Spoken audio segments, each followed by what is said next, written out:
Hello. Good afternoon, Robin and Angela. So na-mention kanina nga na yung character of Robin doesn't have much lines. You have to rely on physical acting. So para sa iyo, parang how did you express yourself, or parang mas do you do it more on your facial expressions, dating ba sa katawan? Ano yun? Ano po, parang yung gusto ko sabihin kay Sarah nun, lagi tinatatak ko sa utak ko. Parang ulit-ulit ko siya sinasabi, tapos hindi ko po siya ma-explain eh. Parang yung mata po mismo yung pinagsasalita ko, na sobrang hirap po para sa akin. Bago ko lang din po siya natutunan. Tapos yung galaw ko po, malaki. Sa galaw ko po talaga kinakausap talaga. Parang yung mismong tayo ko, may sarili akong, may kakaiba akong tayo na nakaganon, nakaganon. Parang ganon ko po siya kausapin talaga. Yun. For Angela, pag ba nakikipag-scene ka with Rabbit, parang may mga cues ka ba na hinihintay, or parang may mga gestures pa siya na pinapakita sa'yo na that tells you that ito yung ina-express na, ito yung gusto niyong sabihin? I think po yung alam ko na gesture ni Boy is yung kapag nagbabaw siya, nanghihingi siya ng pets or a reward, parang reward for helping out.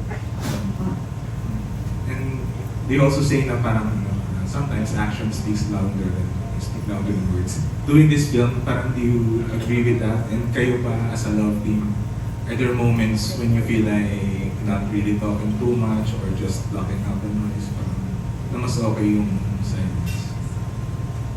Yes po, sometimes actions do speak louder than words. Kasi if salungat naman yung ginagawa mo sa sinasabi mo, then it's really not true.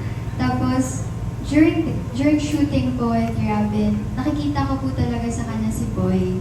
Because every time nag-act kami, para talaga siyang walang alam sa buhay, parang hindi siya marunong magsalita. Tapos, maaawa ka talaga sa kanya. You would feel the responsibility to try and teach him, to try and help him.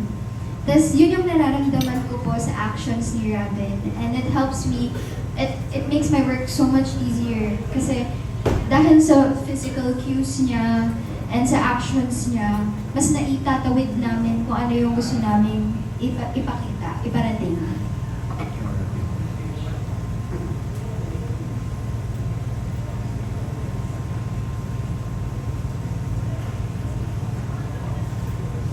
Oo po, parang mas mas actions. Kasi yun lang yung yun lang po yung way para makausap ko siya, yung amo ko, si Sarah. Kaya parang pinapakita ko more on actions na. Pero in real life, kayo ba sa love team may mga unspoken, parang gestures, signs pa kayo, parang kayo lang nagkakaintindihan? Ako po palagi. Palagi pag nagtitigan na kami, gets na namin yung isa't isa. Tititigan ko lang po yung gets na niya yung sinasabi ko sa isip ko. Tapos bigla na lang kami tatawa. Lagi po kaming ganyan. Ikaw, Angela.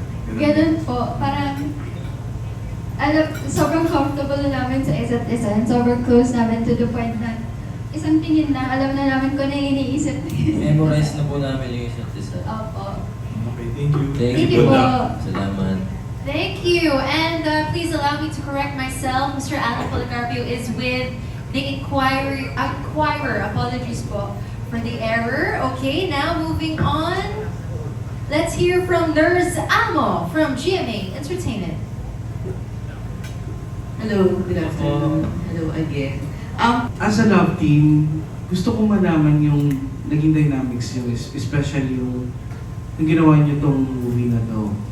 Paano ba si Robin and Angela nung nag-start kayo dito sa movie na to? Siyempre, hindi naman sa lahat ng pagkakataon magandang yung isa. Paano nagko-complement kayo dalawa? Share kayo ng mga instances na nangyari. Tama po kayo. Hindi naman po all the time happy. Sometimes there are instances na nagkakatampuhan or may misunderstandings. Hindi po talaga maiiwasan. And nung shooting po, may time na sobrang si Robin, sabi niya po sa akin, huwag kang madawan kasi movie natin to, kailangan galingan natin. So parang cheer up niya po ako. And yun po yung maganda po sa amin as a love team, is that we don't break each other down. Kumbaga when somebody is down, we try and help them po. Kasi napapansin po namin yan, halata kasi kapag hindi okay. Halata, tapos like, may problema ba? Okay ka lang ka. Simple, ganun lang eh. Okay na po sa amin. Kaya ba? Ganun. Pwede kayo i-share.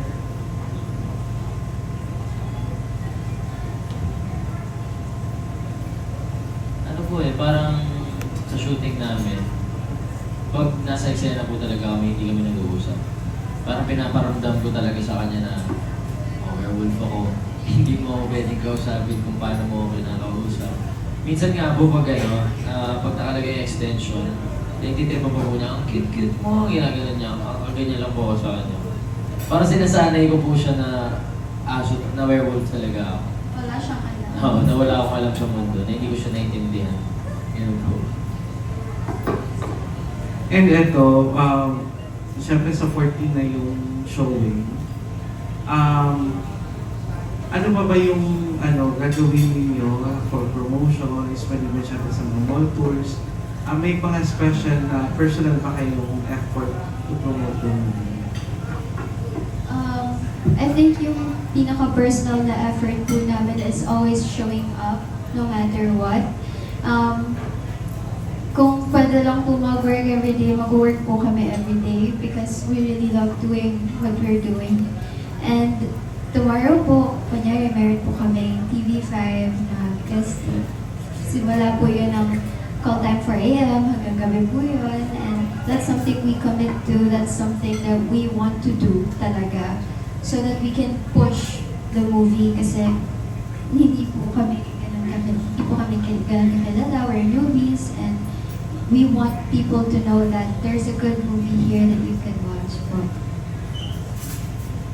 Yes.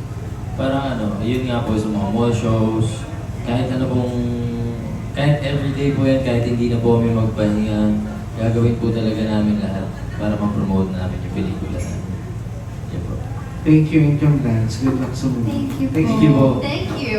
Okay, thank you so much. Ngayon naman, our TikTok content creator coming over to you, Sab Santos. Hello, good afternoon. Hi, so dun sa movie kasi, si Boy, hindi siya nakakapagsalita. So his love language is more an act of service, right? While si Sarah naman is words of affirmation kasi tinatawag niya si Boy na good boy.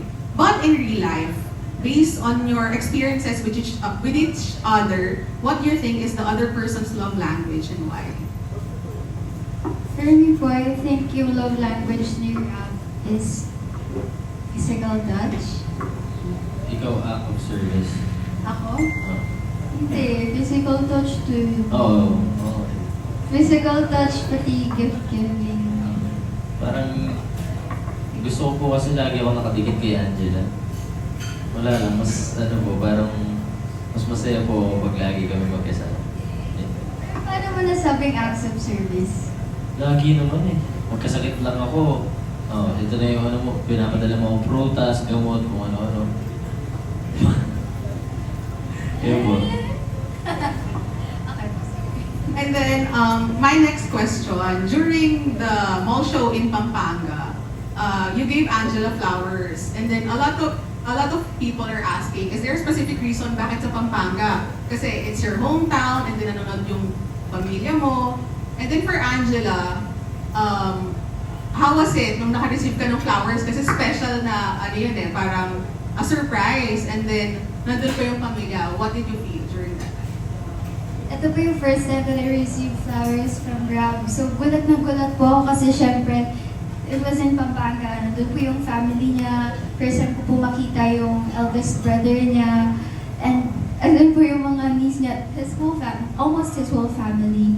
Tapos, hindi ko po alam bakit bigla siyang lumabas with a bouquet of flowers. And hindi ko alam anong po i-react ko. Sobrang nagulat lang po talaga ako. Hindi ko in-expect. Kaya po pala nung sinasabi ko, huwag ka umalis kasi unang part po ako sa kanta, tapos siya naman po next. Tapos sabi ko, gano'n umalis. Sabi niya, di ba, balik ako. Ayun pala, may pakulo siya. Ako naman nun, kabang-kaba ako. Kasi parang first time ko magbigay ng flowers sa babae. Gusto ko lang po siyang bigyan. Na-miss ko siya. Gusto ko siyang bigyan ng flowers. Gusto ko siyang bigyan ng something nung araw na yun. Yun po. And then for my last question, this is for Robin. Maraming naka-notice on the changes in your social media account, the way you post, sa mga song choices, and people are saying na nasa lover boy era ka na. Sa tingin mo totoo yun? Opo. That's all. Thank you. Thank you po. Ang bilis, no? Opo, yes. Okay, and our final set of questions will come from Erwin Ogawa from Anong Ganap. Yeah.